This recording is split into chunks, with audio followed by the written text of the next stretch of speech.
Vice President in charge of our MSN communications platform and is the pillar owner, so to speak, for privacy from an executive perspective here at Microsoft. He is going to be talking about a variety of different things, but initially, primarily what we'll be talking about is some of our behavioral ad strategies and some of the thinking that we have behind that. We'll go, like I said, roughly until around between 10 and 10:30, and then beyond that we will probably take a short break before Jim Alchin shows up and we start working around there. But in any case, I would like to go ahead and introduce Brian and get started. Brian? Thank you, David. Morning, everyone. Hopefully you had a good first day yesterday. I'm happy to kind of be able to kick you off today. That way, you know, I know that at least I'm not getting delayed by a half hour or an hour if you have a really juicy topic ahead of me. I also heard just a couple minutes ago that you guys have a 20-minute rule, which is you don't ask a question for the first 20 minutes, which I think is brilliant. And I'm wondering if there's any possibility that I can get Bill Gates and Steve Ballmer to give us a 20-minute rule. Because, you know, typically what happens is you're on slide 2 and they're looking ahead to slide 8 or 9, and you never really get to make your case very well. So as David mentioned, I'm the exec sponsor for the privacy pillar. I want to kind of explain a little bit about what that meant and how that came to be. I guess it was just a couple years ago, probably a few months, just maybe 3 or 4 months before we hired Peter. Scott Charney came and asked me if I would be the MSN exec sponsor for privacy, akin to the role that Mike Nash plays for security. And I think some of the reasons I've always been kind of a strong internal advocate for privacy. I also had been, over the prior few years, managing the Microsoft Passport service. I've been in MSN about 4 years. And so obviously had a lot of good engagements with various people in the industry on issues such as online identity, security and privacy controls, et cetera. Now, at the beginning, as the exec sponsor for privacy, there was a lot of work to do. And then when because Peter wasn't here, and then Peter got hired, and then frankly, my job kind of became helping Peter in whatever way I can to help identify the next strategic issues that might pop up in the privacy space. Helping Peter and our other experts in the room, folks like Ira or Mike Kinsey, who spend their day-to-day focus very much on privacy. And so in this role, I really am kind of an executive facilitator for Peter and Peter's team. That said, I'm very involved in the MSN privacy roadmap. We have Diane McDade here, who runs our MSN privacy team, and remain as much of a personal proponent for great privacy practices. I'll start by being upfront and saying that I think that to date in MSN, we have had leadership privacy principles, and we have set a high bar for ourselves. And so what I'm going to talk to you about today is going to include the world of behavioral targeting. And an interesting thing is that we see tremendous opportunity to improve our service if we pay more attention to what our users do, not only in the targeting we deliver them, but also in the content we deliver them, and even in the search results that we can return to improve our algorithmic search results. Now, of course, as you all know, behavioral targeting introduces a whole realm of privacy concerns and privacy questions. And so, again, what we've been doing over the past many months within MSN is thinking about what would it take for us to invest in a great experience around what we call tailored software. And that's really tailoring the MSN user experience to every individual. So the idea is, if you've ever been to MSN before, we remember that and we give you a better experience. What would it mean to do that in the most industry-leading way we can? So by setting a very high bar for ourselves, and ideally, in so doing, setting a high bar for the industry.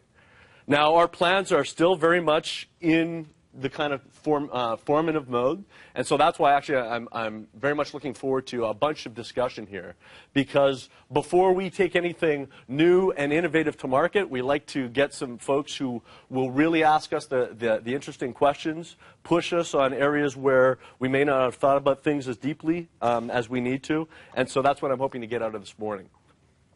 Now, unfortunately, there are a couple people who happen to be on vacation this week.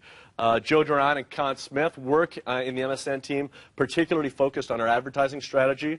Unfortunately, I think Joe is on vacation, and Con is getting married this week. And so I was going to hit him up. I had an old version of his deck, and I was hitting him up for a new deck, and he never responded. He never responded. And again, a little annoyed. And then somebody told me he's actually off getting married, so I guess I'll cut him some slack. What it means is you'll get a slide deck that looks very internal, text only. There are no builds. There are no nice screenshots. And my guess is that probably is a great thing for most of you. And we can really stick to the meat and the discussion. So what I want to do today is familiarize all of you a little bit with what we define as the MSN value proposition. What are we trying to do in our business? What are we trying to do for our customers? And the MSN business has two customers. Obviously, the primary customer is the end user. Our secondary customer is the advertiser, because the dominant portion of MSN's revenue comes from advertisers. It is a business model where advertisers fund all of the innovation we drive for end users. Obviously, if we don't drive compelling innovation to end users, we don't have the attention, the share of minutes that the advertiser, the audience, frankly, that the advertisers are interested in.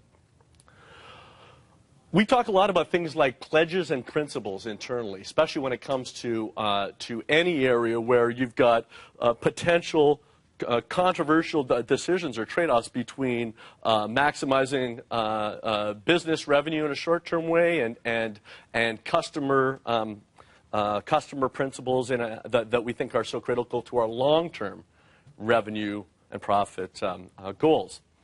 So I'll talk about the pledge and what we are currently kicking around as our immutable principles.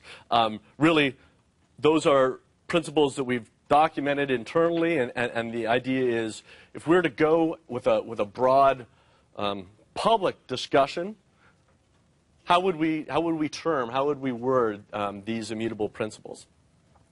Now, I'll then drill into kind of what are the different inputs we can use to really tailor an experience for every individual. And finally, I've got a whole set of kind of questions that can guide us through a discussion, but my guess is that each of you will have plenty of questions to get us going.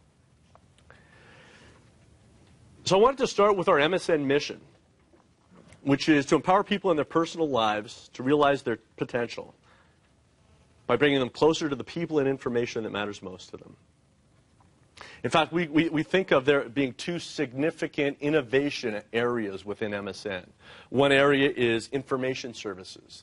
That includes our home page, all of our channels, so our portal experience, so to speak, things like entertainment and MSN Music, and all of our search investments. And you've probably heard that we're making significant investments in the search space. The second part is our communication services, and that's Hotmail, Messenger, contacts, calendar, file storage in the cloud, all of our mobile communication services. And those are actually what I'm responsible for. So my teams, I'm an R&D manager, my teams deliver all the back-end platforms for things like Hotmail, Messenger, calendar, contacts, and our mobile services. Now, of course, to power both those businesses, we've got platforms. We've got identity platforms and subscription platforms that support all our consumer information. And we've got advertising platforms that deliver billions of ad impressions per day that underlie our advertising revenue. Now, within that, we've got a personalization vision. What are we trying to do in the realm of personalization? So here to empower people with a richly tailored internet experience, bringing them the people and information that matter most to them with the control and a predictability that consumers require. Now, when we think about the end user principles, what we want our customers to be able to say about the MSN experience, relevancy is huge. We'll talk more about relevancy because relevancy is really the key. It's the key to people enjoying their customer experience, and it also is the key to driving the economics of our business. Because the more relevant your ad is, for instance, the more likely a user is to click on it, which means the more an advertiser will pay for that ad. So relevancy is a key user principle. MSN provides a relevant web experience for me. It enriches my web surfing experience based on what I've stated or what I've allowed MSN to learn about me. Personalization makes my communication, content, and search activities more productive, and advertising is relevant to me. In terms of control, second end user principle, I have the ability to control the personalization and advertising experience within MSN. I can give feedback to MSN when I see things I don't approve. I have the ability to see my user advertising profile and to opt out of tailored experiences. And I have the ability to edit and modify my profile that MSN has accrued on me. And finally, predictability. MSN personalization experience is predictable. I know when and where to expect personalized solutions, such as content personalization, personalized offers, advertising. I know what data is collected about me and when, and I can clearly distinguish personalized experiences from non-personalized experiences. So at the core, this is what we're starting with in terms of what would it mean to deliver a tailored experience in a very customer-centric way. Now, beyond this, starting to develop what would a pledge look like? What are the very crisp, clear things we would say to our customers? Very simple, not long legalese, terms of use, or a privacy statement, but a clear pledge.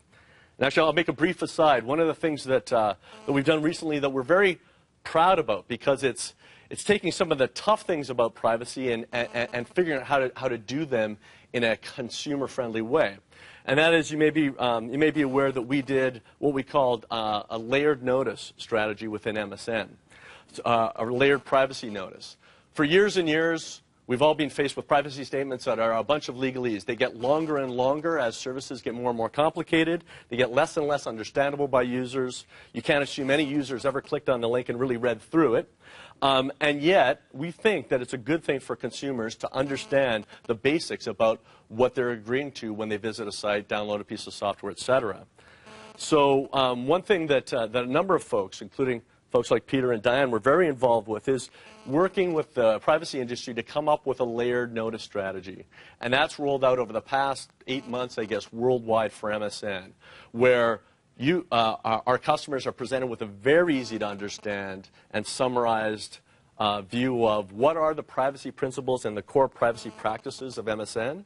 They can always drill into the completely legally necessary privacy statement, but we were pioneers in this space and feel very good both about how it's turned out from a consumer standpoint, but also the degree of engagement and cooperation we got in the privacy world to actually get other people to say, yes, this is a good thing. These guys are taking a bit of a chance here, but we think it's a good thing. We'd like to have other vendors follow the same approach.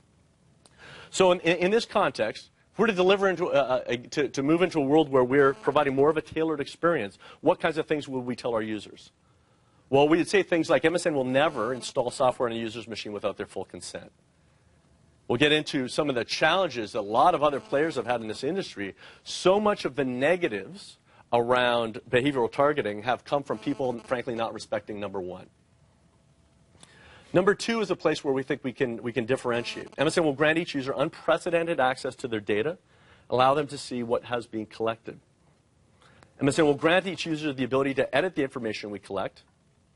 MSN's client software will strictly adhere to industry client software standards. Now, that isn't a duck out because today there frankly aren't that many industry client software standards. In parallel with this, we're very actively engaged in the community to try to define what is best practices around installing client software.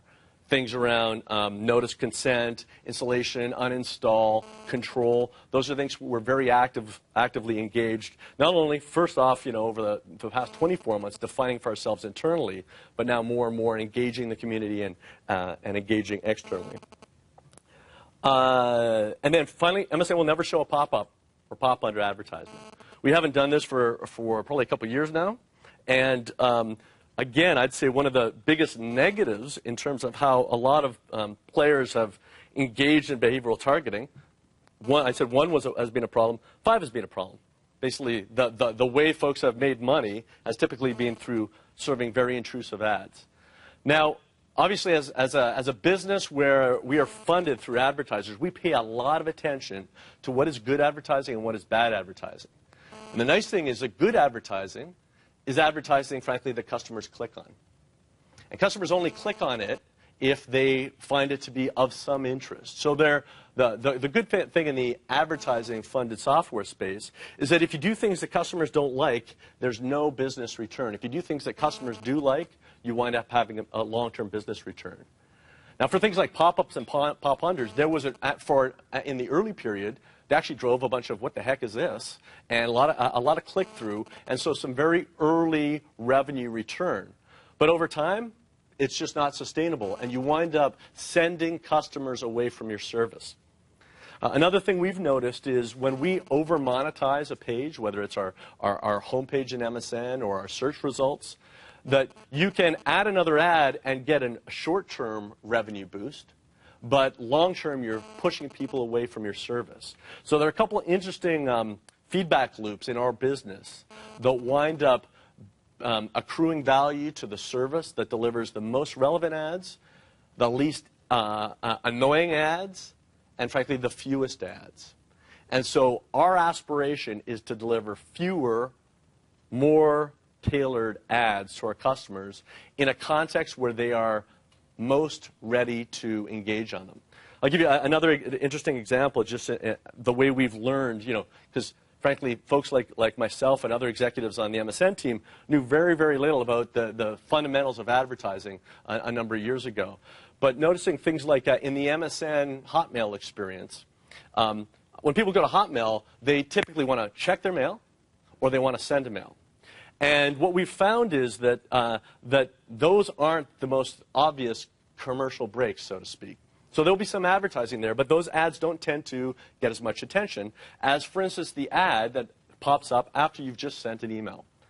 And the way the advertisers talk about it is after you've just sent an email, you just completed a task, and it's almost like the ideal commercial break. Now, those are words that you wouldn't have heard any of us even consider a few years ago. But as we kind of understand that our business is really around building an audience that loves our service, that's loyal, and then providing a respectful model for advertising to that audience, things like figuring out where's the right commercial break and what are the best mechanisms to engage our users in that regard winds up being really key to our business. Now, MSN's immutable principles, you're probably all very familiar, I'd say, in the first 7 of these. And the one that we've added here is relevancy, because we think that that's as key to customers appreciating their experience as many of the others.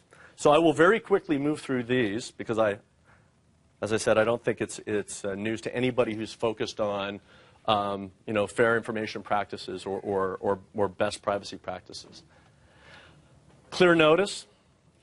Some of the key things here is before the customer makes the decision to engage in a service or to download some software, telling them what are the terms of use there in ways that they can understand. Choice and consent is all around making it very clear to the user that if they do this, they will get this experience upon these terms. If they do that, they will not. And we also put in choice and control not only the first opt-in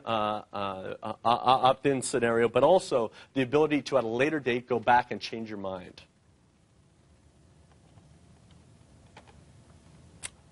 Onward transfer is classic, making sure that if we entrust a third party to help us deliver services to you, that they meet an equal or higher bar. Access. Access is a pretty clean one, except it winds up getting harder and harder as you have more and more information that's relevant to what you're doing with your customer. And so I'm sure we'll get into some discussions around access to information later on. But the key one that points out the grayness of access is that third bullet. There are exceptions to the access principle where the burden or expense of providing such access would be disproportionate to the privacy risks involved, or if doing so would violate the rights of others. Another interesting thing about access is in the privacy security trade-off, to be able to see what we've collected about a user, whether it's their profile or any data that we're using to tailor the experience, we want to make sure that's potentially personally sensitive information. And so we don't just let anybody come in, type in an email name and get access to that information. We have to create an authentication mechanism. As soon as you create an authentication mechanism, you have to deal with things like username, password, what happens if I forget my password? So usually you have to deal with the fact that what happens if I forget my password, you're dealing with, I need to have some secret questions and secret answers or some other mechanism to authenticate this user to allow them to get access to their account. And so there's an interesting kind of tension point here in that many times to do a great job of providing access, you have to ask for more personal information to be able to perform the authentication. Security obviously is key because if we do all the other things but we do a poor job on security, we are not delivering a trustworthy experience to the customer.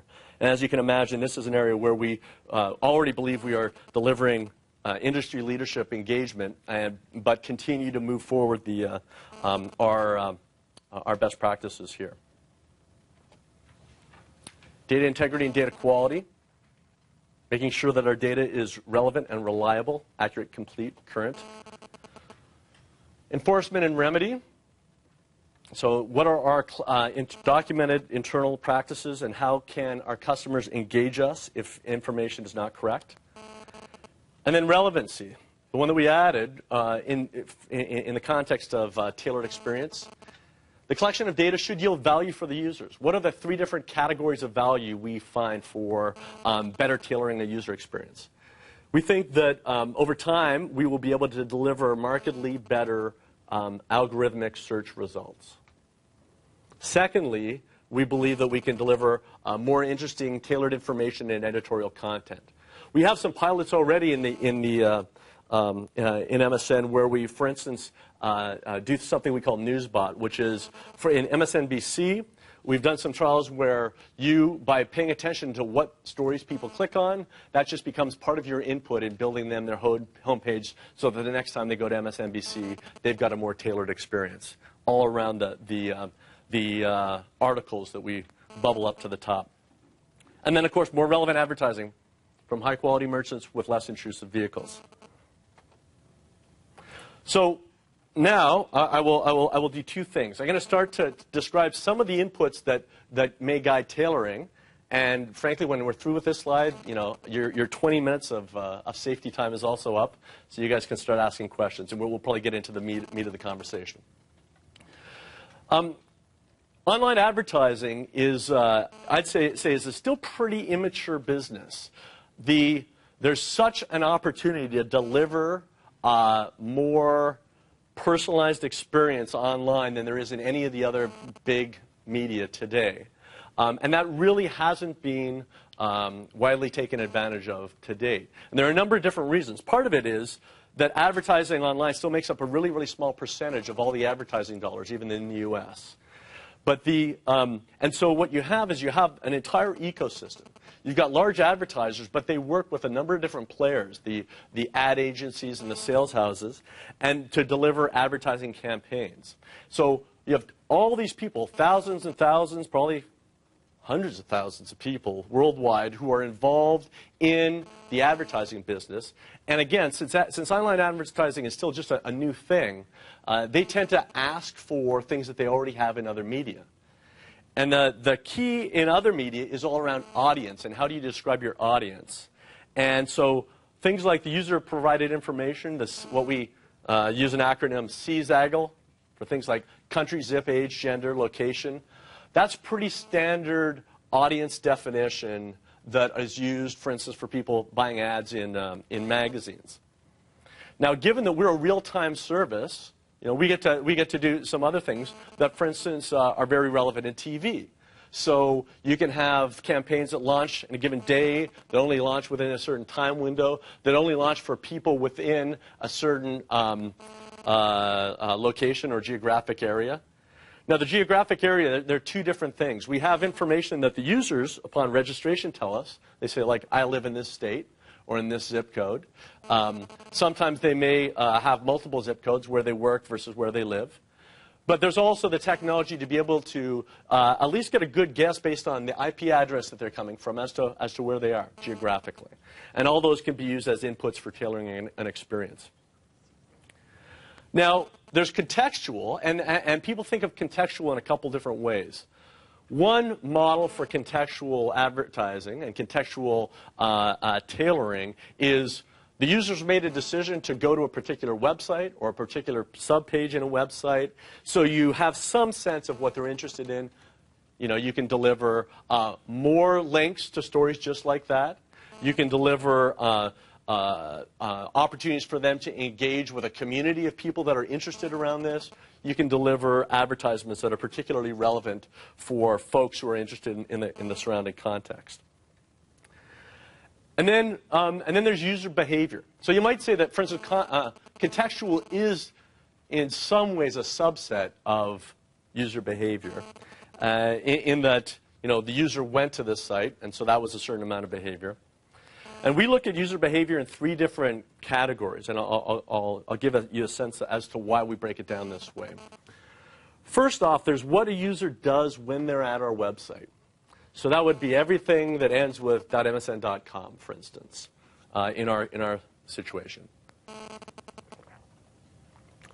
And so what you're getting for a large portal such as MSN, you get a significant amount of data, but you only get data for the content that you have in your network. So that is why, for instance, an MSN or a Yahoo or an AOL, they'll have a health channel. They'll have a sports channel. What they're trying to do is deliver content within the context of their network that will engage their customers more, help them spend more minutes on the network, and help them get a better idea of what the customer is interested in. And that helps deliver potential, like, tailorable information while they're on our network. Now, there are all these ad networks out there, the DoubleClicks of the world, that have, in effect, an affiliated network. Lots of different websites who participate in their ad network. And so they're able to aggregate a certain amount of user behavior across many, many different sites. And then there's the while elsewhere on the web. And really, the only way to go after that degree of user behavior is to have some software that's paying attention to everywhere the customer is going on the web. Couple different models for that. One would be installing software on the client that pays attention to everywhere they go on the web. Another model might be having a proxy server. You somehow are redirecting all their traffic through a proxy server and are paying attention to all the URLs that they visit. So this is kind of the way that we think of at a high level targeting and tailoring the experience and the different degrees to which you can pay attention to what the user does online. Imagine there actually could be, I could have added a 4th at the bottom, which is user behavior when they're not even online. So now I'm just going to list kind of a couple of discussion points, and then I will definitely start asking for questions. The first is that understanding user behavior, and a specific example that winds up being very interesting is recency, but also including recency and frequency of identifiable actions, is really key to driving relevancy, predicting and driving it. Now, what does that mean? That means that a lot of things that a customer might be interested in are somewhat fleeting. And so knowing what they did on the web 6 months ago is way, way, way less interesting than 6 hours ago. Some things kind of carry forward, many things do not, in terms of what a customer is interested in. Now, when I say it's key to predicting relevancy, again, in all of this, it's not just ads that we believe are going to be important for us delivering a better user experience. Like I said, more relevant ads is going to be a better user experience. But all the same technology and the same approaches to understanding customer behavior help us drive things like better search results. I'll give you an example. So the search model, very, very quickly, is we're trying to build the world's best algorithmic search engine. So we're narrowing the gap on Google, and our goal is to deliver the world's best algorithmic search engine. So in other words, delivering, ideally in the first three results, the link that's going to be the quickest to answering that user's question. Now, in fact, what we're trying to do is deliver a couple other things. Rather than just deliver links, we're trying to deliver answers. And so what you'll see in MSN, one of the ways that we've tried to differentiate ourselves on MSN search is if we think we understand the real answer to the question, we'll pop that up right in front. So we've mined all of our Encarta online encyclopedia, for instance. We've got answers to all kinds of information, whether it's recent sports scores, et cetera, references to music. We take a look at all the searches people deliver, and if we can answer it right there on that page, we answer them. Otherwise, the whole game is in the top few algorithmic results, try to deliver the thing that is most likely to be what the user wanted. Great example people always use is Jaguar. You know, are they talking about the car? Or are they talking about the animal? Well, if it's a high schooler, they're probably more likely to be talking about the animal. If it's a grade school, they're probably more likely to be talking about the animal. If it's a very high wealth individual, you know, in their 40s or 50s, maybe they're more likely to be talking about the car. Certainly, if they've ever been at the Jaguar site, they're more likely to be talking about the car. About some of your algorithmic ways of doing your search in a way that's going to, narrow the gap. Unfortunately, I'm not the guy that would be able to give you good answers to that because I'm not deeply involved in the search technology. I might be able to answer some questions, but other questions, what we do is just ask for folks from the search team to get back to you. Yeah, we think, so the first thing we did that was markedly different from Google was we did this instant answers approach, where we, for instance, integrated, Encarta was one of the first data sources we integrated in a deep way, so that if you say, President, U.S. President 1986, you get an answer right there. And that differentiated us. Now, that was something that both Yahoo and Google responded to as best they could really pretty quickly. This is going to be a very competitive space for a long time because what we find is apart from the simplest queries, only about 50% of all user queries actually get satisfied. And that on average, again, if you take away just the simplest queries, it takes people, I think it's on the order of 13 minutes before they get to the site that most represents what they were looking for. So we think that there's a huge opportunity to do better. I think Google did a tremendous job. They set the bar high. The other thing that we track, and I don't have the slide, I saw it last week at MGB, is that over the last 2 years, our gap, we do all kinds of testing on a relevancy gap. And we believe that when we rolled out in February, we decreased the gap with Google. But then when we rolled out last July, we went from kind of 10 points of gap to 5 points of gap. So we think we are accelerating our relevancy improvements relative to Google. And one of the key things we have is and Dan Ling over here could probably tell you more about it, we have a tremendous number of folks in Microsoft Research who are engaged in the search, in the broader search challenge. And so the partnership between the MSN search team and Microsoft Research has been very deep. The benefits, the thing that cut the relevancy gap in July actually came directly from some new technology from Microsoft Research. Dan, do you even have kind of... What was that new technology? So it was some new machine learning stuff that was sort of here. I mean, there's so many things going on, that's sort of hard to summarize in 2 sentences. Yeah. Putting aside the search itself, when I go to Google and see the homepage is very clean, I just went to the MSN homepage and the first thing I saw was an infected toenail, which is kind of a random ad. Classic, yep. I'm talking to you today about our aspirations, and it's a journey to get to a world where every ad is relevant. Go to... It might be relevant, but it's disgusting. Yeah. What if you don't want ads? So here's an experience. I was in the United Kingdom last week. Yep. And I wanted to stay. I knew of this pub, right? It's a Red Lion in Slimfold, England, right? So I put in Red Lion, Slimfold, England in MSN. Yeah. Because I like Microsoft. Yeah. And I get Expedia, Orbitz, all these hotel sales sites. At the top, under the sponsored sites? Yeah. Yep. Well, I mean, the Red Lion, the actual URL for the Red Lion pub in Slimfold, England, wasn't even on the list. No, that's a failure. It was number 8 on Google. Number 8? Number 8. Right. Behind Expedia, Orbitz, right? The same. Because Google doesn't drink beer. So here's what I want the ability to search on a URL. Yeah. Instead of content sites. Can I just add a related point to that? Yep.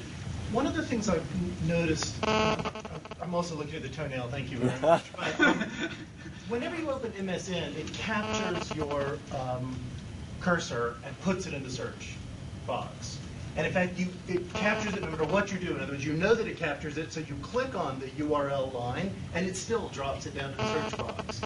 So then if you type in what you're actually looking for, because you think you're in the URL line, you clicked on that, that's where every other search engine leaves you, that's where every other network site leaves you, it won't recognize the... Doesn't it? Right. In other words, it returns... It's to say no results at all, even though you've typed in a web address, which is, 3/4 accurate. You've left out www or whatever. Whereas if you get it up to the URL line, if you type in your 3/4 accurate address, it takes you to the site. It gets it first time.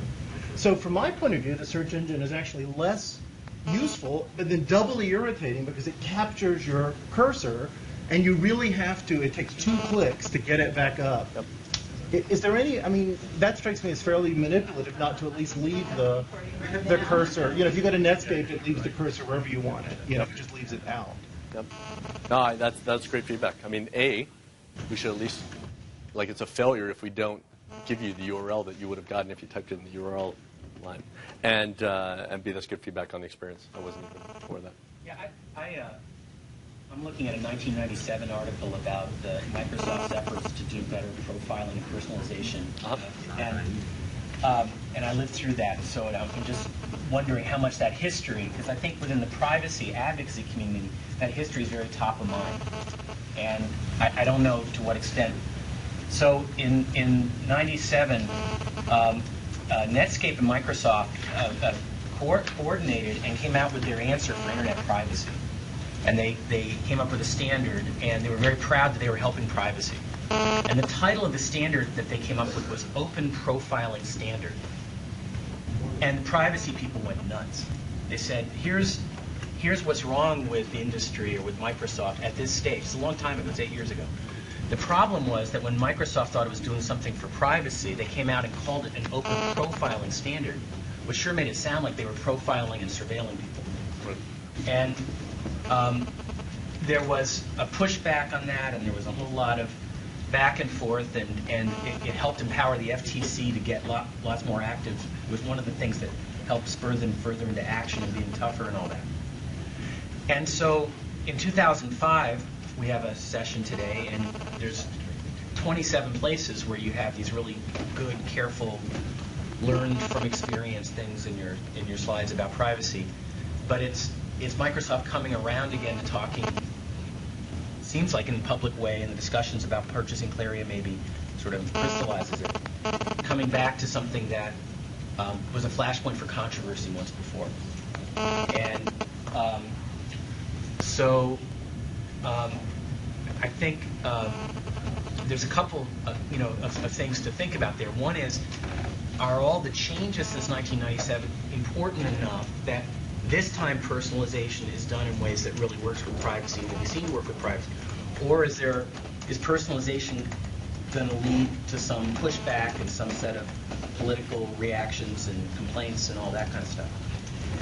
And I think the world has changed a lot. But I think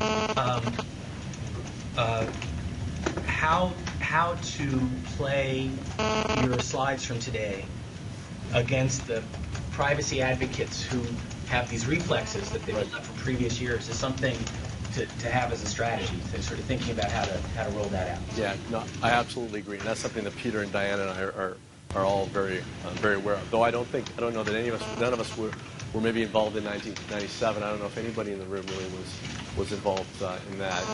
Not from the Microsoft side. Some of us were. Okay, yeah. I think I was running Visual Studio back then. Yeah, but it's absolutely the case that we think that a certain changes are going to happen in the industry because there are so many economic drivers for them to happen. And if I look, let's see, that probably all read that. The very next thing is I think that over the next few years, you will have people investing in more and more behavioral targeting. And I think that there's an opportunity for the winner in this space to be one that differentiates itself based on customer control, et Those cetera. words were exactly in the slides from 1997 from the online advertising people. The first bullets here, I think you could take out of that period. Now maybe it's different. Maybe there's a series of reasons why it didn't work then and it does work then. But within the sort of privacy advocacy community, Right. and they've always criticized me for not being enough of an advocate. Sure. But I'm trying to raise the sorts of things that I think will push the buttons. And it's relevant to the publicity where a potential to buy Claria has been discussed in the press. And I think if you all will make a business decision, you make out Claria. If you decide to buy Claria, which built its millions and millions of users on scummy activity that is now contrary to the law that Violating all of your Microsoft. principles. Okay. So they got their installed base by violating everything in the spyware builds Yep. that IRA and stuff is doing. If you buy Claria, then the advocacy world will say, look, we're right back where we were in 1997. There's going to be a huge fuss. Yep. So I'll take head on because, no surprise to get the question about Claria. Now, I'm not going to talk about whether Microsoft is interested in buying company X or company Y, Claria included, whether we've ever had discussions. And for any of you that are lawyers, you probably know that if we are ever in, why do we do this? We try to do this all the time. So whether we have no interest in buying a company, we say no comment. If we're in the middle, late, 11th hour of buying a company, we say no comment. Sometimes if you say anything, you're violating SEC rules. Other times you're violating NDAs with a potential partner, et cetera. So we say no comment. The thing that I will be very happy to do is play some what ifs. So like, what if Microsoft was to buy any company that had any bad prior practices? What would we do? Well, so the first thing is anything that Microsoft would ever do under our own name will follow these principles, this pledge. And so we will not ever deliver software that doesn't have a fantastic notice, consent, control, uninstall experience. We would never let anything be in the market that had our brand or that had anybody else's brand on us that was related to that was related to Microsoft. We would never deliver advertisements based on data we acquired from some ill-gotten gains from bad past practices. And so we always do build-buy analyses, but in some cases the buy has significant negative downsides. And in some cases, buy would basically, in most terms, by most other buyers, there might be value in data that would be of zero value to Microsoft. In fact, I would say would be of negative value to Microsoft. And so obviously, all those would be taken into account in any buy decision. Is not only the throwing away revenue streams that don't meet any of our principles, going to additional cost to clean up, but then, of course, there's reputational cost of doing business with any company that we feel has been a bad player. All those are significant negatives that would influence whether or not we would do an acquisition or deep partnership. I think that of the kind of key bullet points, it's the tracking people elsewhere on the web. Yep. That I think we want to probably drill down a little bit on. I'm sure you have more to say about it. But I think in the privacy advocacy community, and I think among consumers as a group, that's going to be what maybe creeps people out or make them feel uncomfortable. And just very quickly, for me to draw an analogy with Amazon, there are people in the privacy community and elsewhere who maybe don't like the kind of functionality that Amazon offers. I think most Americans or most people who use it are pretty happy with it because you can go there, they make recommendations, but you're within the Amazon universe, even though they have affiliated companies. But I think people would be upset if they knew that Amazon information on the books that I bought and the CDs that I bought follows me throughout the web because I'm then going from place to place. And I think that's going to be a key point. I think for a lot of people, it'd be like if you're walking down the mall in Redmond Center and somehow there's a barcode on RFID. Or RFID or whatever it is. So anyway, No, and I completely agree, and we completely understand that trade-off. So actually, speaking on that point, has Microsoft done studies with respect to users and to determine how much behavioral tracking for a search website that users could tolerate or would actually prefer or not. Right. Have you done studies like that? We've done different studies and surveys that help us kind of segment users' preferences with regards to privacy.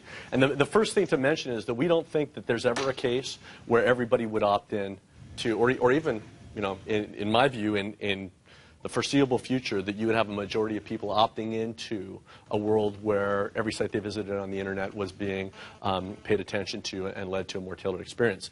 We do believe that that you might have 5 to 15 to 25% opt-in if you did a great job of clarifying what it is that you were exactly doing. And I think that you have a higher likelihood of getting people to opt in if they're getting obvious benefit. In other words, the software is better than, the experience is better than it would have been, and they can see that and they can see why. And if they know that they can change their mind easily. Because I think a lot of times, there are a couple different things turn people off from a value proposition that they might actually accept. And those are, it's confusing. And so they're worried that they're not going to understand the value proposition, the potential downside to them. Or the second thing is if they believe that this might lock them into something, and rather than just trying it on for size, that they won't be able to get easily out of it. So I think that any experience we do, you will see us going to great lengths to try to describe the pros and the cons of entering into a relationship. And then secondly, making sure people know at that time of decision how they could basically reverse it and what that would look like. And then the third, and the place where I think that there's a lot of potential innovation, is in actually giving people some control and some transparency. The one thing I'll say, and then Peter has something he wants to add, is one thing that's clear about Amazon.com is the transparency that they're paying attention to every click. The page changes with every click. It's very visible, the value you're getting, because of the last 3 things that you did. They even say the page you made or pages you've viewed. And whenever you can do things like that that provide more transparency into the value, I think you're also better off. Peter? The question, I think, that it wasn't around in 1997, but my observation would be is that at that time, and I can think of Windows Media Player 8 is another great example of that the focus was on, wow, wouldn't it be cool if we could do this without a whole lot of forethought to how people might react. So I think that what's up for grabs now is in this word control and honest, open control that's there. And I'm going to push back a little bit on the advocacy community because, for example, if you did everything with control, if you did everything that it was opt-in, my suspicions are there are still some people in the advocacy community that say, well, that's just not good enough. And I think that the fundamental difference that what we're trying to learn is what's that right level of disclosure, what's that right level of control, what's that right level of engagement with the advocacy community in advance so that we kind of do this in a very collaborative, open way. But I think it is important to recognize that there may be some people at the end of the day that say that the whole thing should just be outlawed. Right. If you spend your life trying to please Mark Rosenberg, it's not going to happen. Right. So we know that. Yeah. Yep. I would say, just to respond to the little bit of research that we did on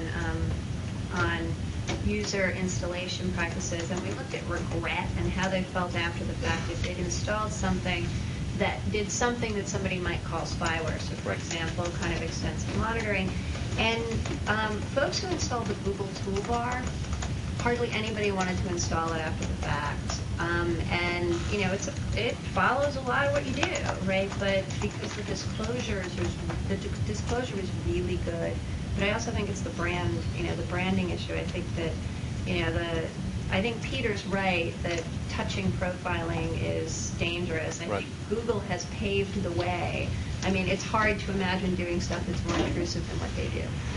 But I'm sorry, I want to understand. You said you followed up. Was there a high degree of regret or a low degree? Oh, no, next to no regret. Yeah, people didn't want to uninstall it, and people wanted to uninstall anything by Claria or Gaia. Sure.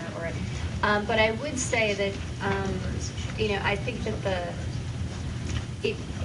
I think you can touch profiling, but you can't touch a company like Claria and touch profiling at the same time, or you will kill yourselves. get feedback. So can I ask a question about Yeah. that? Was that, I mean, so is that a surprise to the privacy community that people like Google despite giving away all that No, stuff? I Or think- the no. explanation is because the warnings were good enough, that's why people did. Well, I actually think that it's a reputational issue there. I think that right now Google is a little bit of the golden boy. Well, I think privacy advocates beat up Google with some regularity. Not like they do. No. No. Well, no. It's not Microsoft. Yeah. No, trust me. There was a one-time fuss about Gmail got all kind, the advertising in Gmail got, lots of things, and I read articles all the If time about Google's Microsoft got had too done much that, power. there would have been an FTC investigation, there would have been legislation. Died down so quickly. Yeah, But- it's true. Okay. Really. Even Chris Hufnagel. So you think it's Google? They haven't- Google's got such a good, they can get away with anything. It's kind of, Well, no, I mean, what was interesting about the study that we did is that basically people just, even though the installation, we changed the disclosures, right? So we gave everybody a disclosure that looked like, kind of like Google's in the installation process, and it didn't matter because people don't read them. Yeah. That's the problem.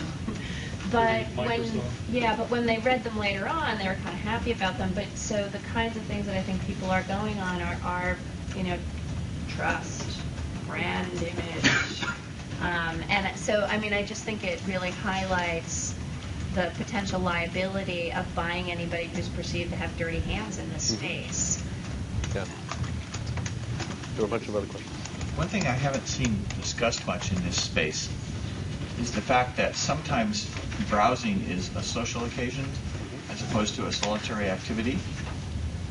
And if it becomes widely known that the results you get when you're browsing are strongly correlated with things you might have been looking for before, this is a potentially highly embarrassing situation because you might start getting stuff coming back at you that you don't want your friends to know about. Whoever's looking over your shoulder. Yep. And it seems to me that if you're going to go that way, you got to have a very easy way to push a button that says, this browsing session is independent of my past context.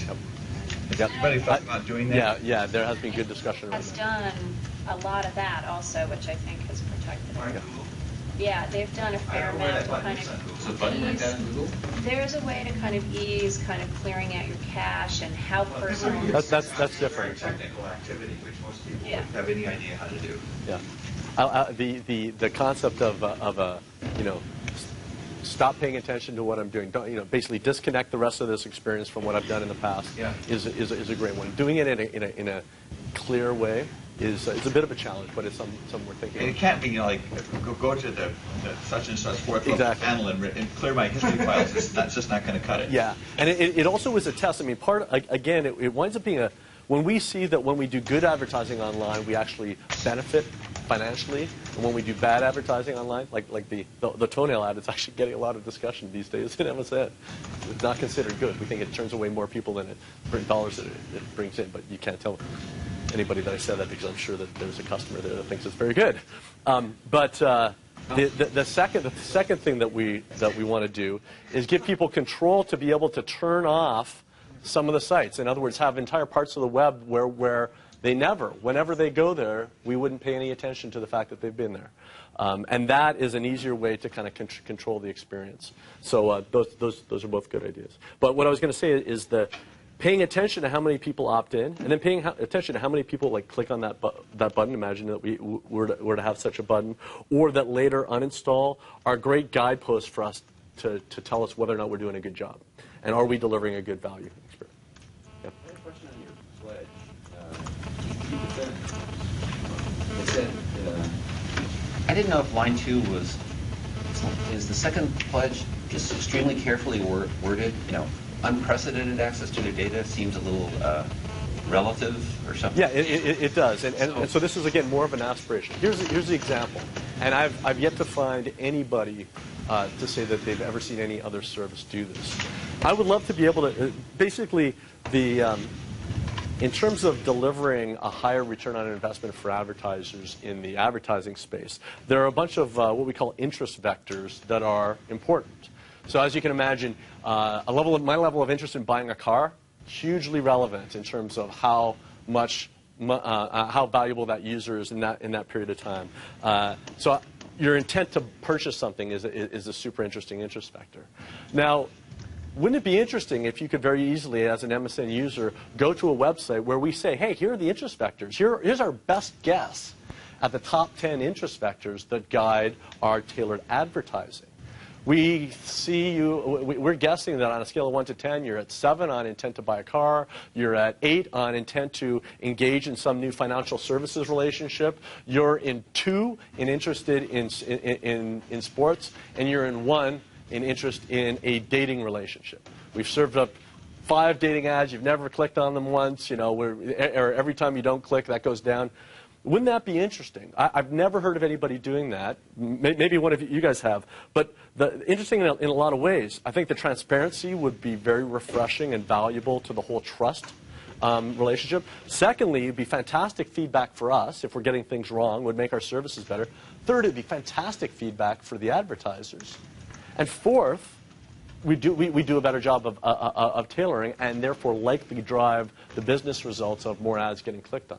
Is that, are those slide bars what you mean in 3 that would be editable? You could change your And at this point, frankly, that's an idea. That's an idea I've been kicking around, figuring out how viable it is. For instance, if in reality there are 4,000 interest vectors, building a user interface that does this, in any kind of a useful way is very, very hard.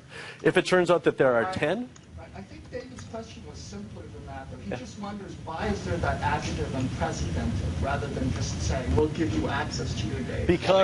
Because when we wrote this, and it was and this was originally our internal deck, or most of these slides were directly from our internal deck. The unprecedented was making a statement that this is a way that we can actually be leaders in this space. We don't want to be Me Too, and as the other comments, Microsoft doesn't get to be Me Too. In other words, that we don't get to play by the same rules in terms of the scrutiny on our actions. But so that's the downside. Maybe we're more likely to get hassled if we do something goofy, but other people can do it and get away with it. There's an upside there, though. Is we have a huge bully pulpit. And if we could figure out how to do something in a very, very customer-friendly way, consumer-centric way, we've got a big megaphone and we can influence the industry. And so my ambitions in this space would be that we would set a bar that would be very high for others to follow, but then they would be likely to follow it. And the end result would be tailored experiences on the web that I believe are somewhat inevitable, would be much more respectful of customers' wishes and control. Okay. And so that's why that word was there. It was more like a call to action internally that says we can do something that's a leadership move here. You say access to all their data and then collected, which would give us a leadership position in the industry, is what you think that what means? Yeah. Okay. And the all their data is just interesting. If we find that it's of interest to pay attention to the 1,000 vector, but it's never going to actually influence anything they see until it's one of the top 12, then figuring out how we give such a control experience is going to be a challenge. That's why I wouldn't put to all their data, because that gets back to the kind of the third bullet point on the access slide. Yeah. So I think it's something you could think about. Having dealt with data, there's really weirdo diagrams and stuff that could try and convey, 4,000 vectors. More information than in a text. I think because you're Microsoft, words like that for some people would aha. Yeah. This would make it There's secrets, important stuff I'm not giving me access to, as opposed to I bet they're in my best interest, and there's some stuff I don't really need to know, right? If you really did do all the data in some way, even though people would never check it, that would be different. Yeah. No, this is great feedback, and you're right. I don't think anybody in LCA would have let me put that on an external slide. But can I just follow up on the same slide for a second before we go any further, which is, when you first went through this, I'm sitting here writing notes on this, and I was astonished to see, allow them to see what has been collected, because I read that to say all. It doesn't say some, it says allow them to see it. And then the next one, to edit the information we collect. And again, I'm underlining on my copy and, elbowing Peter here. Then we get to the immutable principles that take back a lot of that. Not if there's a high cost to doing it, not if it can't be used for a... And understanding this is internal, and this is a great time for us to be seen. Absolutely. But I would be careful, even internally, to making claims that are that far removed from what the actual principle is. What you just said makes perfect sense. Sounds terrific to me. I mean, all I want is control of my cursor, and you're saying I'm going to actually even give you control of more than that. But neither of what we're saying would give me control of the data that you collect or the ability to correct it. And so, to my mind, there's a difference between the information we collect and sort of access and correction, and the inferences we make based on that, and access and correction of those. And frankly, I think the latter is more relevant. I'm glad that's what you're doing. Right. And so again, our aspirations would be full transparency, and the reasons we hedge is when we haven't yet figured out if that's viable, if we know how we could deliver it. And again, it's like. I think we'll go back to the layered privacy example. We think there's going to be a way where you get 98% of the value and of the interesting data through user experience. I think we're pretty comfortable about that. Delivering 100% of all the stuff that we're collecting, we don't know kind of how easy that will be to actually solve. And so I have a few questions just coming up to this. So you were talking about giving people access to, you're a 1, you're a 2.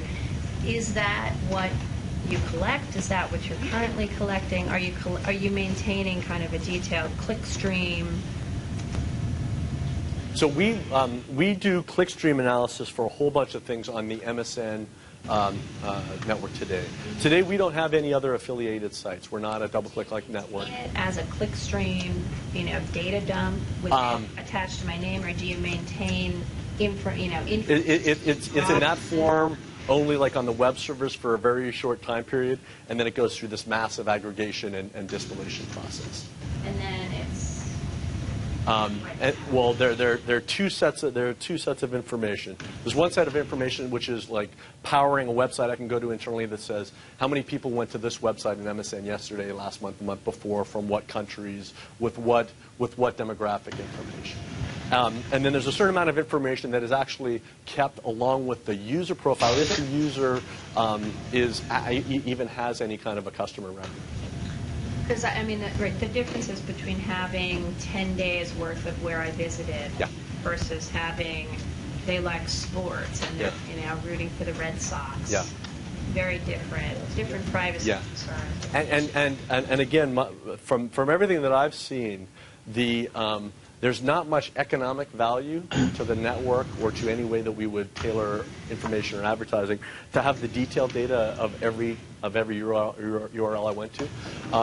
There are a set of URLs on the web that have massive interest, and some examples would be you're at a high transaction value website. So again, cars and financial services are examples. Another one would be if you've been searching or if you've been at a website where you're doing comparative shopping. Those are interesting. And then just if you take a look at imagine just the taxonomy of the web, where is a person spending their time? Are there interest groups that relate that they're spending time that could be very relevant for delivering more information or pointers to other sites of a like mind? The other question I had about that is that when I actually saw the second slide, which then says, this says ability to edit information. Can you delete? Can I get rid of everything that you have on me? Mm-hmm. Can I only edit stuff that's wrong, correct, right, where it's inaccurate? Yep. I actually just don't want you to know that.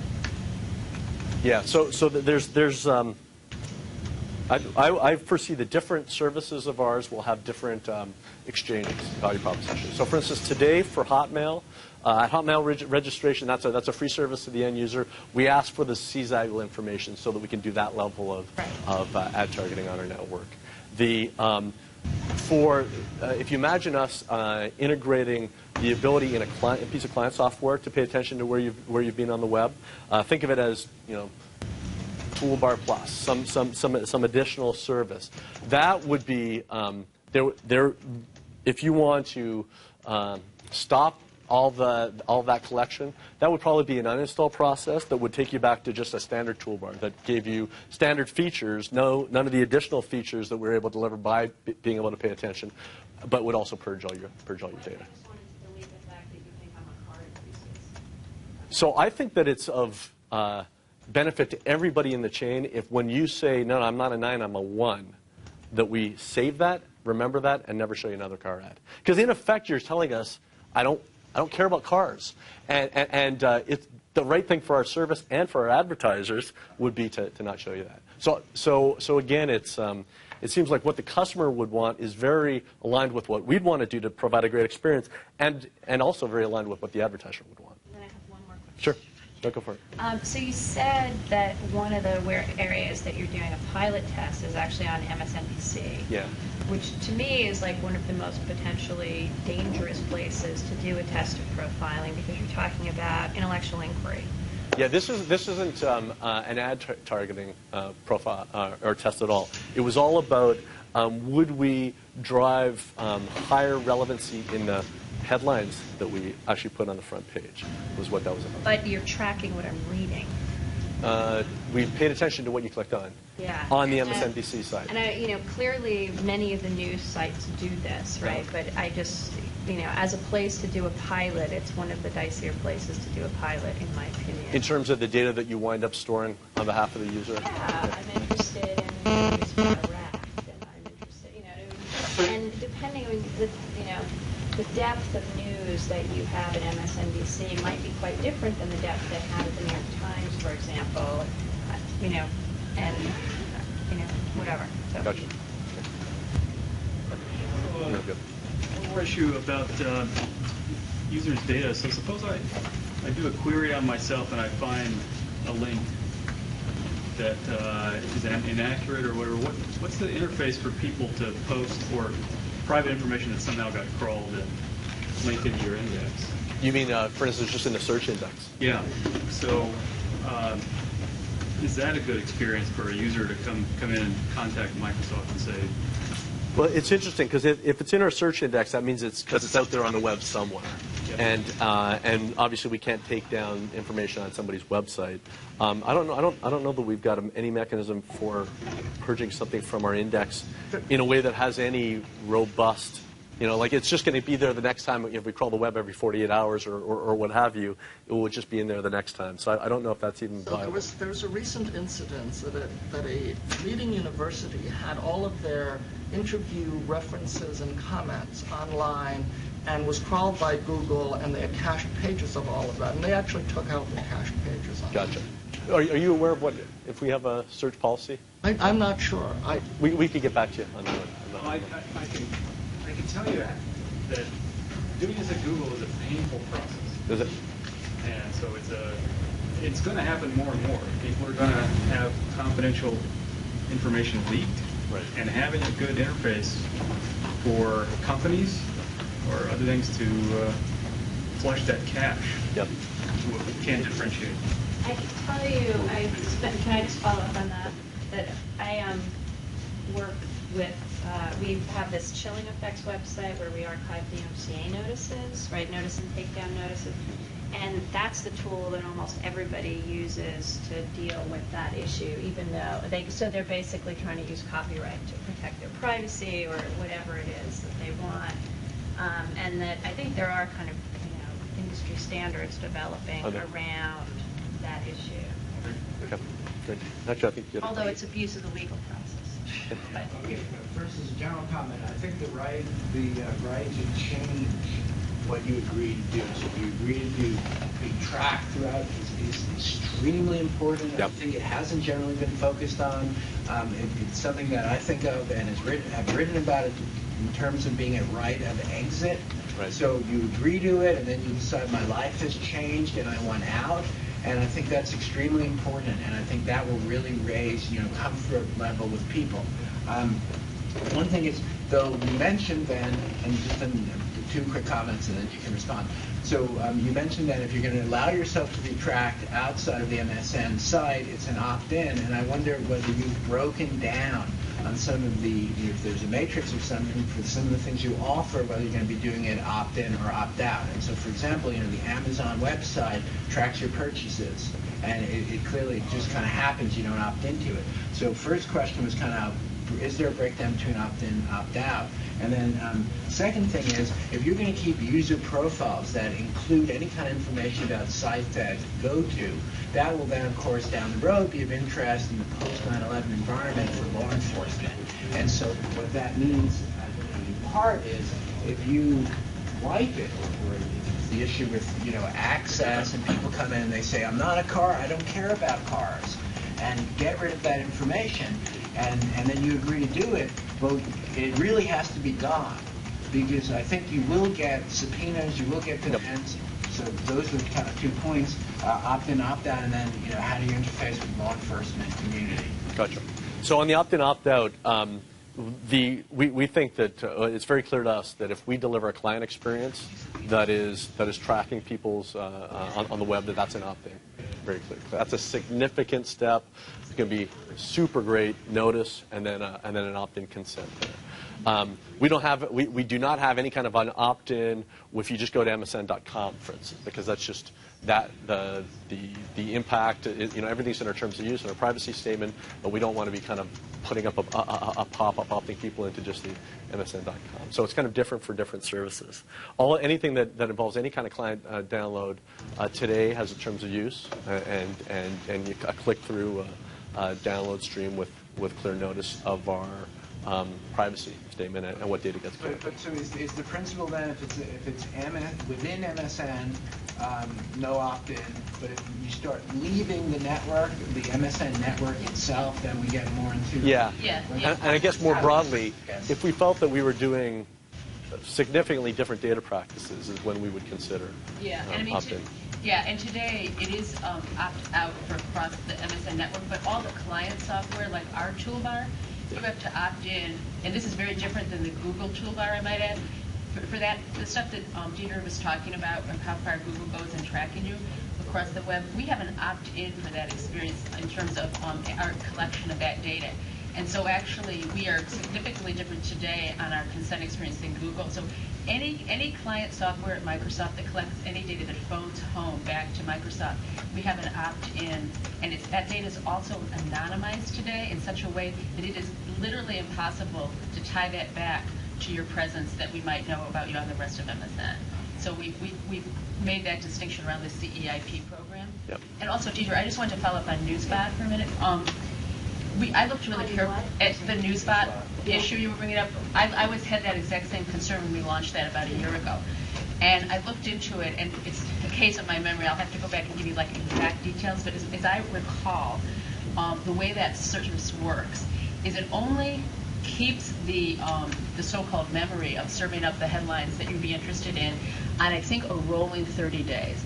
And so basically, we can't go further back than 30 days, even if we were subpoenaed. And in fact, the process of doing that would be extraordinarily difficult, and it may not even be possible because they don't have the capacity to save what they served up to you. We can only save what you clicked on. So in fact, from a law enforcement viewpoint, of like somebody tracking what you're looking at, or for it to be demanded in any other environment, it would be pretty much impossible for that whole experience to be recreated. So the only real trackable item would be what you actually did click on. So I just want you to know that, because I had that exact same concern, and we looked at it very carefully. And if you want more details on exactly how that works, I can get it to you. Sure. And then, Paul, the whole concept of basically anything that we store on our servers is then able to be subpoenaed and collected by law enforcement agencies. So that absolutely plays into any decision we make about do we store anything at a detail level, at an aggregated level, for how long, et cetera.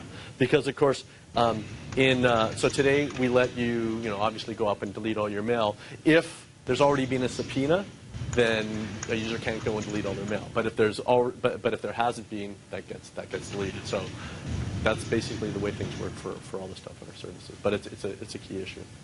Chris? Unrelated question. Yesterday we got the briefing on InfoCard. Yeah. I'm sure you know about that.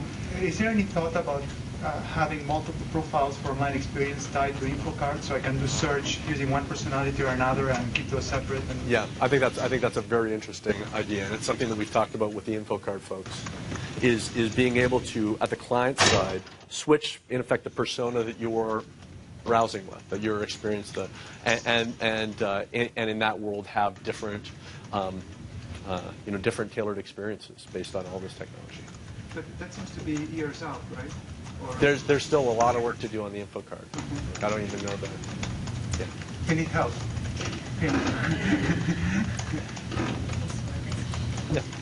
So on the slide called security, and on the slide called data integrity, another example of a curious term, but I wondered if you could give us a little of the background. It says, MSN will take reasonable steps to protect confidentiality. And it says, MSN should take reasonable steps to ensure that PII is relevant and reliable for its intended use. Somehow the term reasonable steps seems pretty ambiguous, and I can't really tell what you think it means. Yeah. These, to be honest, do you want to take that? I'll take that, and Peter Cullen can help me out. This really derives from the European Union Fair Information Practices, that there's a much greater interest in that jurisdiction for data integrity, and it's much more of a sticking point than it is here in the U.S. I will tell you that this is not something that there's a tremendous emphasis on today at MSN in terms of ensuring that we always have exactly everything right, because when the user gives it to us, that's their data, and whether it may, they may be giving us inaccurate data, but that's the data they've provided to us. So this is ambiguous in the sense that I think in the EU, where this principle kind of came from originally, there was a concern about databases having inaccurate information that could lead to potentially profiling or discrimination or something like that. But that in a commercial application, this hasn't really been the highest. This isn't something that we're super focused on. The first one here, though, is... Can I jump in? Reasonable really refers to a legal standard. Right. And it's a term of art with respect to liability, because you can't say Microsoft shall secure. If we say that, we'll immediately be subject to the same type of complaint that arose in the FTC passport complaint, which is that we misrepresented the level of security. So the only way that you can express this and avoid liability and meet existing statutory standards in the U.S. as well is to frame it in terms of reasonable security. Now that's a phrase that's not without definition, in that there's emerging standards under Gramm-Leach-Bliley and under regulations issued pursuant to that, and behind the term reasonable is all of that statutory and regulatory language. In fact, we'd probably do better than that, right? Absolutely. And what I was trying to get at was that it would be nice some way to express the fact that we do better than that, because I think everybody understands about the reasonable steps being a legal thing, and understanding that it's probably not very good, because we see every day in the paper that massive data leaks from people who are not legally liable because they took reasonable steps. No, that's not so. Is that true? A lot of those entities are currently not subject to reasonable standards under U.S. statutes. I mean, card systems, for example, is not regulated by Gramm-Leach-Bliley.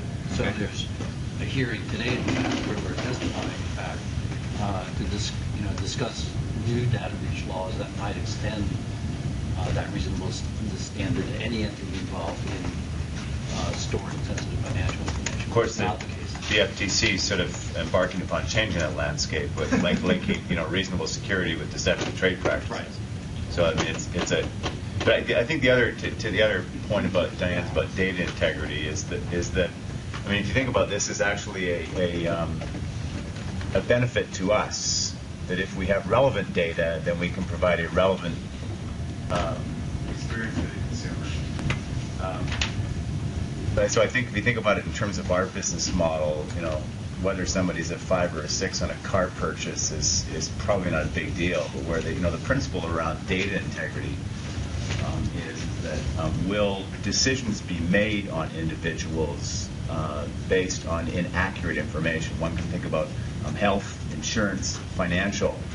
But that's the reason why data integrity shows up in just about every rendition of fair information principle.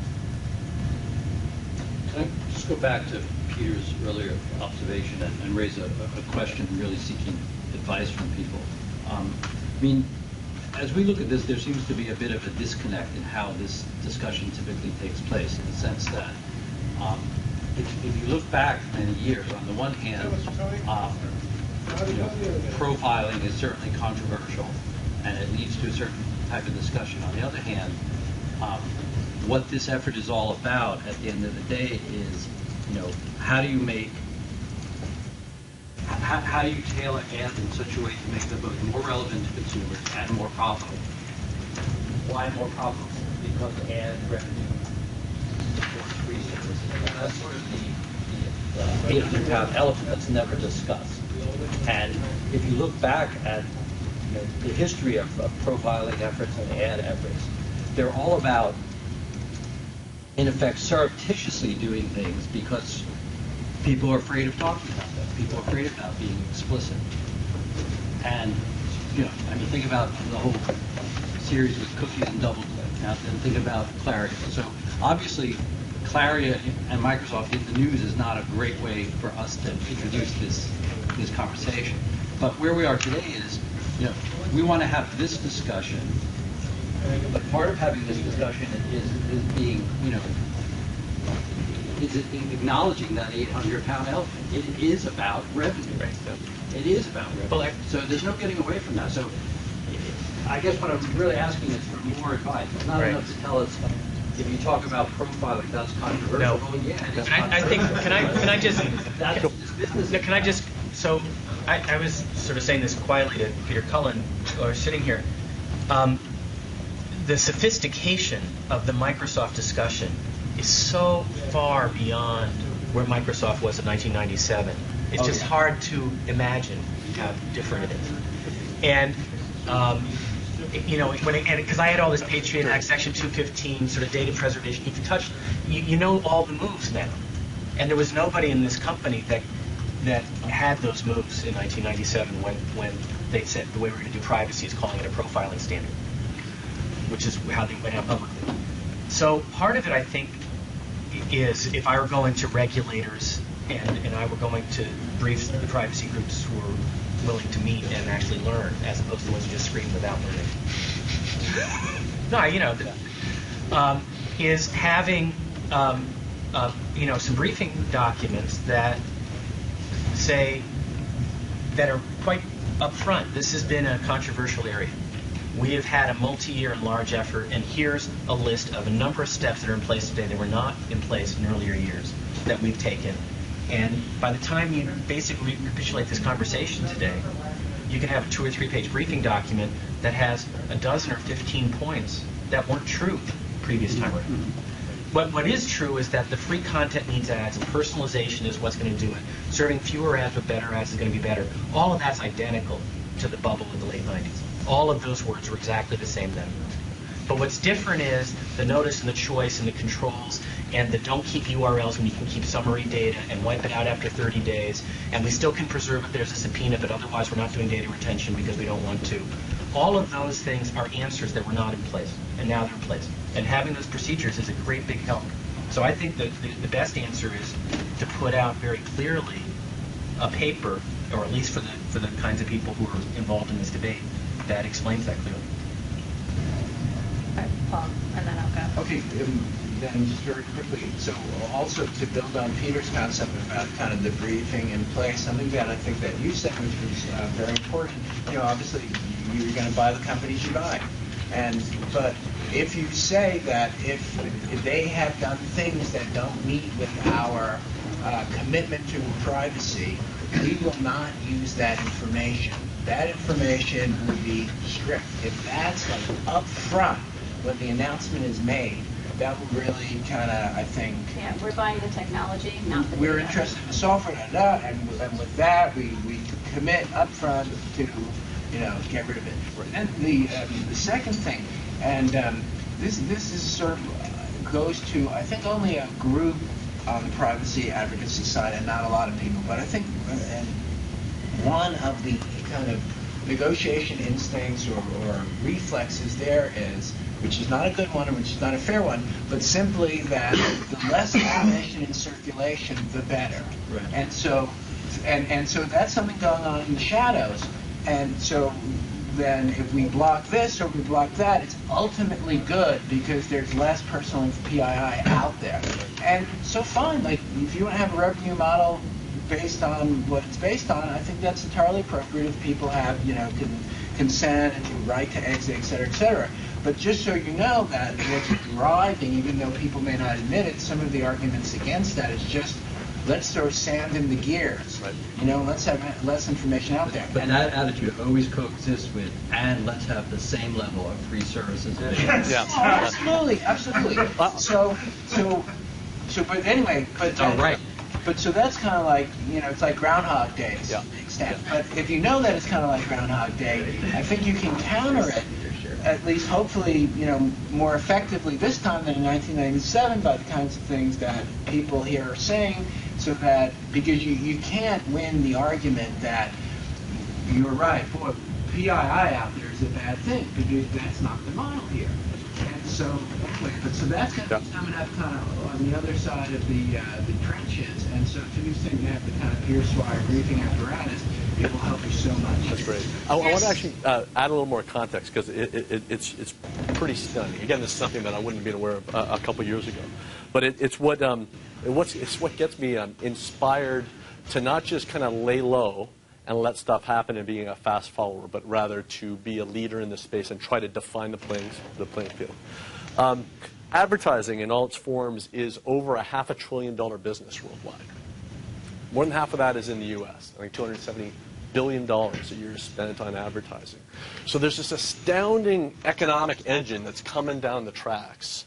And if there are true benefits to delivering more personalized experience, there will be, that match up with those economics, there will be all this incentive. And so we've seen the incentive for a lot of bad actors to do things that we wish they hadn't done. Being able to kind of define what it means to do that in a very good way, I truly do believe that if we can set a high bar and then differentiate between those that meet it and those that don't, that there is enough customer demand for that high bar, that it can help shape that the way all those economics guide the internet over the next 5 to 10 years. So there's a real opportunity here, and we can talk about we talk about different segments of people care differently about these issues. It was interesting when Gmail was first came out. We talked a little bit about the controversy there. We found that there were clear segments. There were people sort of at one end, people who liked the experience because they liked the fact that when a friend sent them mail about phishing, they got ads about phishing. They thought that was cool. There were people who were kind of like, didn't care, didn't pay much attention to it. People who thought that it was a net negative, but it was worth it because they were getting a good service. People who were like freaked out by it and really wish it wasn't there, to people who were freaked out by it and basically would never use Gmail as a result, to people who said, I'm not even going to send mail to anybody with a Gmail address because this is ridiculous. I don't want my data driving advertising. So there was this really interesting spectrum right there. Now, so how do you deal with it? The fact that Gmail didn't offer any option, you couldn't get a somewhat less valuable service experience without the contextual ads. That might have been one way they could have tried to meet the needs of more people on the spectrum. We think, for instance, that if we get to tracking where people go on the web, we know that that's not that there's no model where most people are comfortable with that. We do think that there's a model where some people will be comfortable with that if we deliver them value in return. And if you make that clear, then even the people who aren't comfortable with it hopefully will not be offended by that experience. We also know that there will be people who will hate the fact that we're doing this at all, but somebody needs to figure out how to do this in a really good way.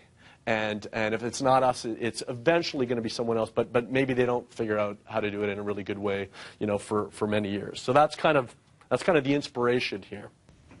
I tossed up a couple more questions. This is actually my last slide. Just some of the hard discussions. We talked about for instance, when you tailor advertisement or pointers to further information based on public content, people feel much differently than if it's based on private content. We introduced a service called MSN Spaces recently. It's actually been kind of a remarkable service because we now have well over 15 million spaces, even though we launched it in April. It's our equivalent of post your photos and build a text and photo blog. And figuring out what the right model is within the context of personal spaces for advertising in general is just an interesting challenge.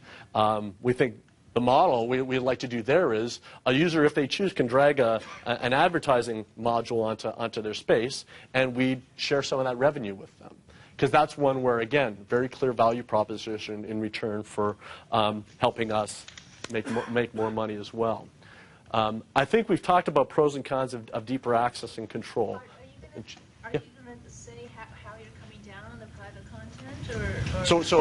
So today we've done zero targeting based on private content.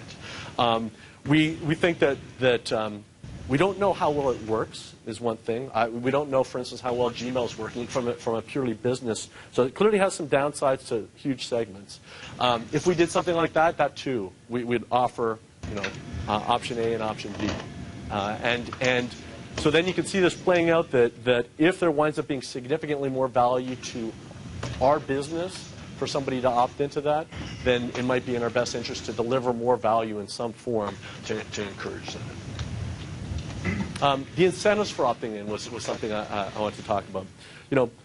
Our hope would be that we can deliver value akin to the page I've built at Amazon. Basically, it's just self-apparent. The software is better. You can see the past searches that you've done, or you know that you get better search results. You're getting things popped up to you that you wouldn't have got if we weren't able to see what you've done on the internet. That this thing will sell itself to some degree for the category of users that would ever want to have any such service. An interesting question is always, wow, what would happen if you found that on average you make $2 a year per user that doesn't do any of this, and on average for these guys you drive $30 worth of ad sales? That's when you start getting into well, wouldn't it make sense to offer them like something that more, to their mind, equates to $10 worth of value? And that is a very kind of challenging discussion, and lots of people have different feedback and input on that. So that was a juicy one I thought I'd toss out. Like a lottery or something?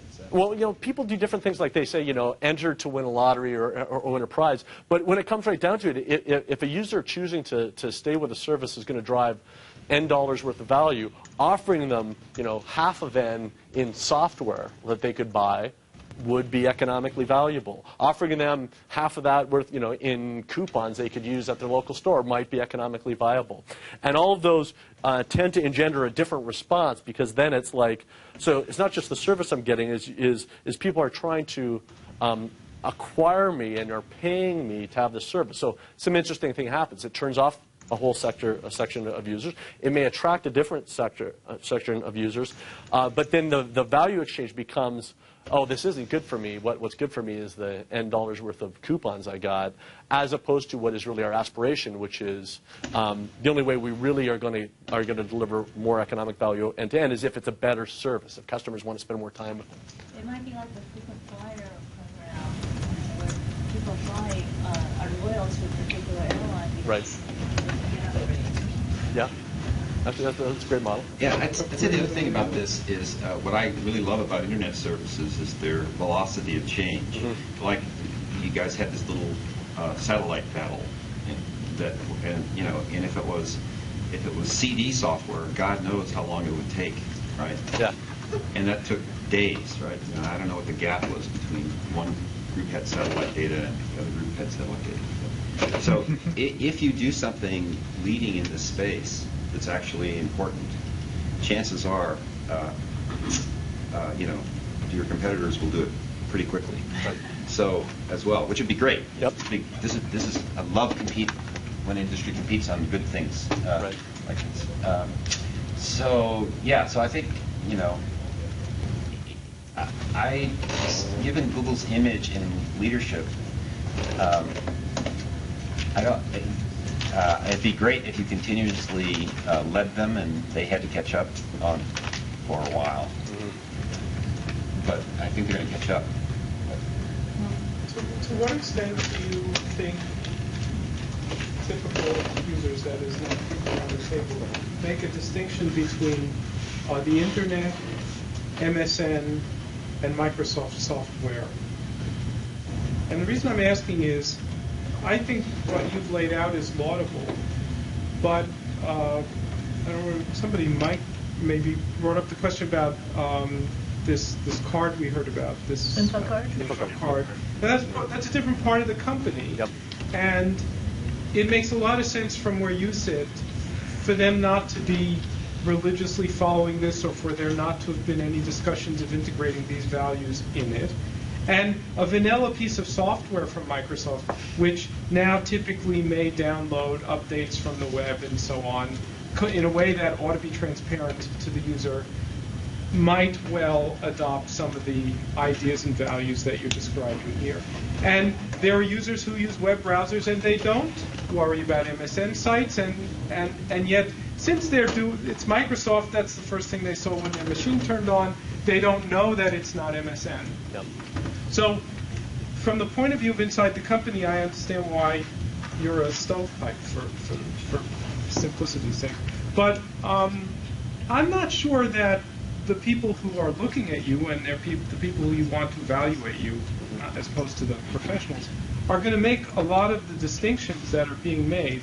And if they're not making the distinctions, then I'm wondering how this sort of thing gets broadened, so that, because once you issue it, once you go public with these values, people are going to see them not in many places where you don't intend them to be, but where they misgeneralize them to.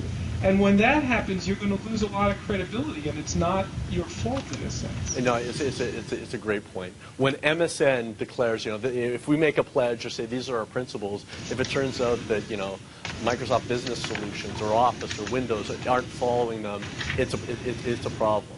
And so this is why we have corporate policies and corporate standards. Yeah, and it's a good part of it. I mean, sure, in principle, that's what corporate stuff is about. In practice, you're going to go public with something. This is not all in corporate standards, and it's not all reflected into everything else that you're showing. So one good thing, for instance, are the way in which personalization and advertising mix is pretty much in our division. So folks like Diane and I touch all that for the company because we've got the core competencies in this space are within MSN. So even if some office site starts to serve ads, they would come to us for kind of policies, et cetera. So that's helpful. But there are other places. And of course, as you know, like sometimes we catch them early on, and other times we catch them, whoa, something's in beta, and we realize, hey, this policy over here is relevant to this product. We never knew that. And then we kind of scramble to put things in place. At your point, you guys have spent at least 2 meetings looking at the development standards.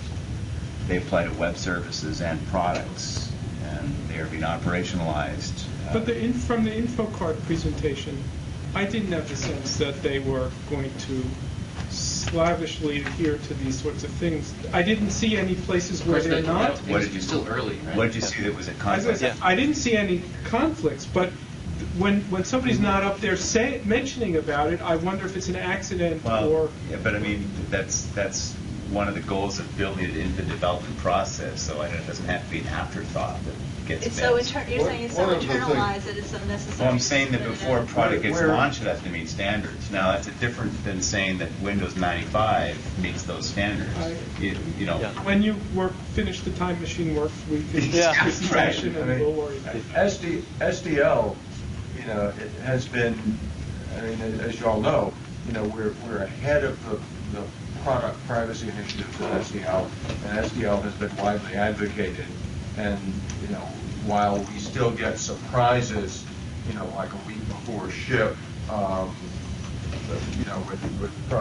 done this product, I have not adhered to SDL. What can you do for me? Well, I can keep you from shipping. But we're not at that point with privacy yet in terms of having done all the integration and gotten the word out widely. That doesn't mean that that you can ship without privacy compliance, but our processes are still rocky. And one of the things that Jeff Friedberg, who you've heard from the last couple of times, is doing is his major objective is getting the privacy requirements integrated into SDL, so that product teams that already know they have to comply on the security side also know that they have to comply with privacy to get those things upstream. But we're still doing, and we're doing both at this point. We're doing the SDL integration with privacy, but we're also doing reviews of products before they ship. So they have to follow the rules. They have to have privacy statements. They have to do those other things. But Diane has already integrated those product development standards into the MSN process. So I think what Steve's saying is, are we 800% there? Is there absolutely no possibility the product can go out the door? But the huge big disconnects I don't think are likely. Yeah, I would not say. that I would even go farther. I mean, we're going to catch them before they go out the door, but there may be more drama than we or they would. Yeah. I think you want this at the design stage, not at the right. Just as with SDL, that's one of the things that that we're doing, trying to get that information out there, trying to get the training out there, so that we move it upstream and we avoid the surprise and drama. The other thing I'll say is this deck is actually, these principles are in discussion, under formation. And so, for instance, when I first heard about this opportunity, I said, is it okay if we present stuff that's not fully baked? And David and Peter said, perfect for this audience. So you're seeing stuff that other divisions at Microsoft haven't seen yet. And when we really bake them, then we'll evaluate and move on. So I just wanted to respond. I've now come around 180 degrees, and I have a strategic plan for you, Ira. This is what you need to do. We got to buy Claria. This is it. Take them out of circulation. Exactly. Microsoft takes major spyware vendor out of circulation and dismantles it. And you create a patch that allows everybody to remove all of their junk from their machines. No, really. And you have a big event where you invite a whole bunch of privacy people to come and basically watch you destroy the data. There's a job for you in Brian's division. I want money for this idea. Come on, no, I really think it would be great. And the news would pick up on the Claria founders being very rich somewhere in the sun. I'll go back to Martin. It's a public service. People can fire me their responses to that. We'll take a vote. So all of this was very focused on MSN, and maybe there's legal reasons for that as well. But clearly, one asset that Microsoft has is that you could do things that span MSN and Media Player and Office and things like that. What's your thinking on that? Well, so we think of Windows differently from other things, for consent decree reasons and other. So we basically, for instance, the relationship between Windows Media Player and MSN Music is the same as the relationship between Windows Media Player and the Napster, download service. So those are the same. We try to align when we come out with good ideas. We try to get alignment with all the products. So if we come up with what we think is a best practice in the privacy space, we do share it with the Windows Media Player, the Office guys, et cetera, and vice versa. So there's a bunch of best practices, and that's part of what Peter's team drives. In terms of tight linkages, we really kind of have, for the most part, independent businesses, MSN, Office, Windows, et cetera, that don't really have, in most cases, such tight linkages. But that said, part of our whole value proposition as a company, we think, is integrated innovation. And so we do believe that, for instance, if we can deliver a service we offer, for instance, today is Microsoft Office on Outlook Live. So Outlook as a service. And what it is you're a small business or an individual. You don't have an Exchange server or anywhere. You can still have this, and it's using my team's backend, Hotmail calendar, et cetera, but the full-fledged Outlook experience. That's a place where we specifically said we're going to tie two pieces of value from two different divisions to have a new SKU. So we do that and think that that's part of what we can do better than some other companies. The reason I ask is that a lot of the online experience is switching from searching the web to swapping files and stuff like that. Without necessarily tying the products, one place where you're ahead of your competitors may be understanding a bit more about media. Right. And Yep. it'd be nice if that turned into something. Yeah. Interesting. You have a question? Yeah, I wanted to ask about something that I considered important and I didn't see. Okay. So to me, privacy issues and the data that moves through different DLLs and Internet Explorer, MSN is, I'm assuming, still always going to be hosted in an IE container. What do you mean by that? I mean, it's an IE application, right? It's a web app, so it'd be just as easily hosted in other web browsers. But and we also do have some smart clients. So we have, whether it's Outlook, Outlook Express, the MSN Explorer, or MSN Messenger, for instance. Okay, so it seems to me that bugs associated with in the DLLs, no matter where they may come from, that process this data are of absolute paramount concern. Yeah, avoiding bugs, avoiding security issues, privacy leakage, etc. Absolutely. Now, is there an effort within Microsoft to look at how to test for these sorts of bugs? Because to me, it's different. You know, I've been in testing for a long time, and this is it's not like looking for a normal bug. Right? It's different, right? This bug you're worried about completely different things. For example, rtutils.dll is the DLL, no matter what container you use, that form input goes through in the browser. It's the last place before it hits WinINet, the network socket. That can be spoofed. I reported that bug to Internet Explorer team, probably version 6, and it's never been fixed because it wasn't a bug, right? They said, we don't care if you can spoof that DLL. We can't come up with a scenario under which that's interesting to us. This is a scenario under which that's incredibly interesting because I can put an rtutils.dll in your Internet Explorer directory, and IE will load that instead of the one that's in System32. That's the bug. Mm-hmm. And what happens? What happens is I can siphon off all your form input.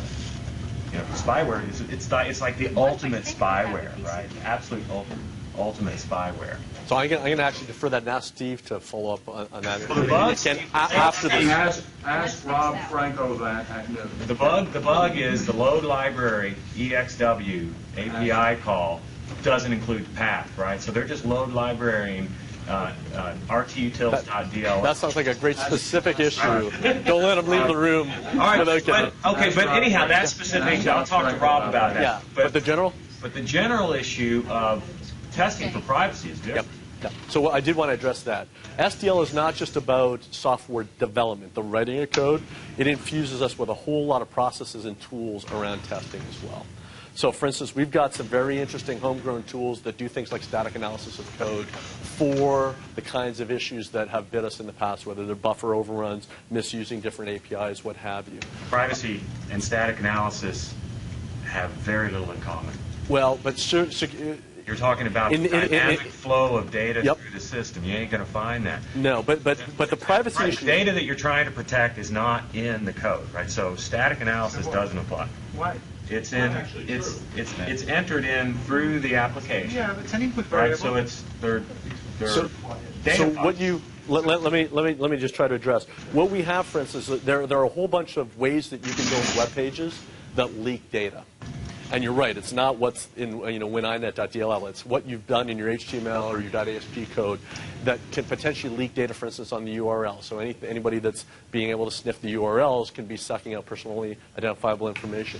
We have developed a bunch of guidelines around what to do and what not to do on our websites that we do share across the company. Things like cross-site scripting has been a huge bugaboo for years. We do have standard libraries that we use in our different web properties and that we share across the company. Mind you, every now and then we still get bit by it, and that goes back to a process. How is it that code got checked in and we didn't find it that introduced a cross-site scripting error? But we definitely do focus on those, both development time and test time. But it's certainly possible to do static analysis for information flow. Yep. Absolutely. Yep. So as a did you consider trying to have, like, what do they call them, tiger teams basis where people try and get private data out of as they're invaded? Absolutely. We use both internal and external teams to do that. And specifically privacy. Yep, looking at data leakage, for instance. Can you by paying it by doing anything as an external actor relative to this service find personal information? Especially, like just even things like, can you aggregate and collect email names?